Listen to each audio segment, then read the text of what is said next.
जय हिंद दोस्तों। 16 जनवरी 2024 को ईरान ने पाकिस्तान के बलूचिस्तान में रॉकेट और मिसाइल ड्रोन से हमला किया है, जिसके बाद उन्होंने ये क्लैरिफिकेशन की है कि उन्होंने बलूचिस्तान में जैसे अदल यानी सोल्जर ऑफ जस्टिस इस नाम की टेररिज्म ग्रुप है उस पर हमला किया था, उसके आतंकवादी संगठन पे हमला किया था, जिसमें उन्होंने ये क्लेम किया है कि ये जो आतंकवादी संगठन है ये कई टाइम से एंटी ईरान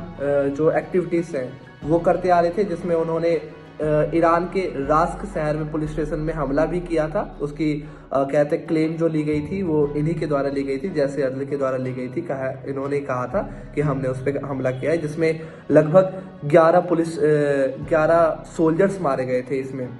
और ये जो हमला किया था दोस्तों दिसंबर 25, 2023 को इन्होंने हमला किया था, जिसके बाद अभी 16 जनवरी 2024 को ईरान ने जैसे अदल की आतंकवादी संगठनों पर हमला किया, आतंकवादी संगठन पर हमला किया। और इसी के जस्ट 30 घंटे बाद 18 जनवरी 2024 को देखा जाता है कि पाकिस्तान भी ईरान के सिस्तान और बलूचिस्तान के शहर पे हमला करता है, जिसपे पाकिस्तान ये क्लैरिफिकेशन करती है। पाकिस्तान के फॉरेन मिनिस्ट्री के जो एडवाइज़र हैं जो प्रेस कॉन्फ्रेंस करते हैं उसमें ये क्लैरिफिकेशन करते हैं कि हमने जो बलूचिस्तान में एंटी पाकिस्तान जो ग्रुप है जो कहते हैं पाकिस्तान की सेपरेशन के लिए लड़ाई लड़ रहे हैं, जो और दो ये ऐसे ग्रुप हैं जिसमें पहले का नाम है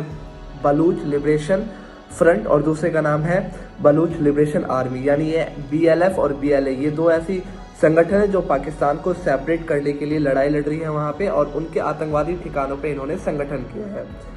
अब जब 18 जनवरी 2024 को पाकिस्तान मिसाइल और ड्रोन मिसाइलों से जब ईरान के सिस्तान और बलूचिस्तान में हमला करता है, जिसके बाद ये क्लैरिफिकेशन करते हैं कि वहाँ पे हमने किसी नॉर्मल सिटीजन को नहीं मारा, लेकिन इसके जस्ट बाद जो ईरान के मिनिस्टर्स हैं वो ये क्लेम करते हैं कि पाकिस्तान के हुए इस हमले में उनके कई सारे विदेशी नागरिक मारे गए हैं, जिसमें लगभग 9 जो नागरिक थे वो मारे गए थे,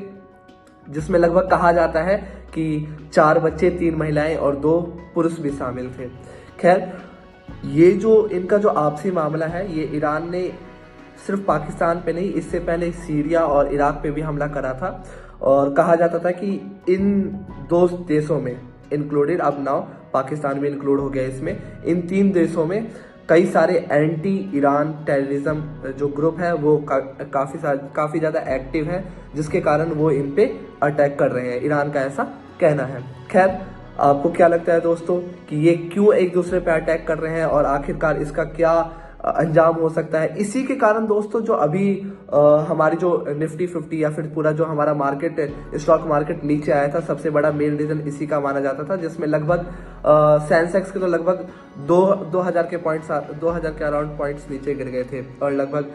निफ्टी 50 300-400 पॉइंट्स नीचे गिर गई थी। यही कारण था जिसके कारण ये इस वॉर के कारण ये मार्केट में इतनी ज़्यादा गिरावट देखने को मिली है। इस न्यूज़ के आते ही चीन ने इन दोनों मित्र देश हैं चीन के, और चीन ने कहा है कि हर तनाव को खत्म करने के लिए मध्यस्थता का प्रस्ताव रखा है, और कहा है दोनों देश आपस में बैठ के बात करें तो ज़्यादा बेहतर होगा। जबकि रूस ने इस मसले को कूटनीतिक ढंग से सुलझाने के लिए दोनों देशों को सुझाव दिया है। जबकि बाइडन दोस्तों, पता है बात क्या है ऐसी, ये बाइडन जो है यानी कि USA जो है पहले से ईरान की दुश्मन रह चुकी है। तो बाइडन ने कहा है लगातार ईरान के 3 देशों के हमले के बाद कहा जाता है कि इस क्षेत्र में आपको देखने को मिलेगा कि ईरान को ज़्यादा पसंद नहीं किया जा रहा है। इसी के बाद जो रसिया का जो मैटर है वो तो मैंने आपको बता दिया, साथ में जस्ट ईरान ने जो हमला किया उसके बाद इंडिया का जो ओपिनियन आया था, इंडिया का जो रिस्पॉन्स था वो ये रिस्पॉन्स था कि कोई भी देश अपने इंटीग्रिटी के लिए, अपने सिक्योरिटी इंटरेस्ट और इंटीग्रिटी इंटरेस्ट के लिए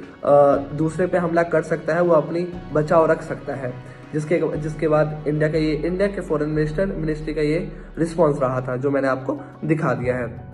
और रूस और चीन ने भी, क्योंकि रूस और चीन भी आपस में बहुत ज़्यादा रिलेट करते हैं एक दूसरे में, और बहुत अच्छा रिलेशनशिप है दोनों देशों के बीच, जिसके कारण इन 3 देश जो सबसे बड़े देश हैं इनका ये बयान रहा था। खैर, आपको क्या लगता है दोस्तों क्या रहेगा फ्यूचर में इनका वो, और क्या रिस्पॉन्स रहेंगे आने वाले टाइम में, और क्या इसका अफेक्ट पड़ेगा पूरे देश पे। तब जो भी आपकी राय है वो कमेंट सेक्शन में जरूर बताइएगा। तब तक के लिए जय हिंद, धन्यवाद।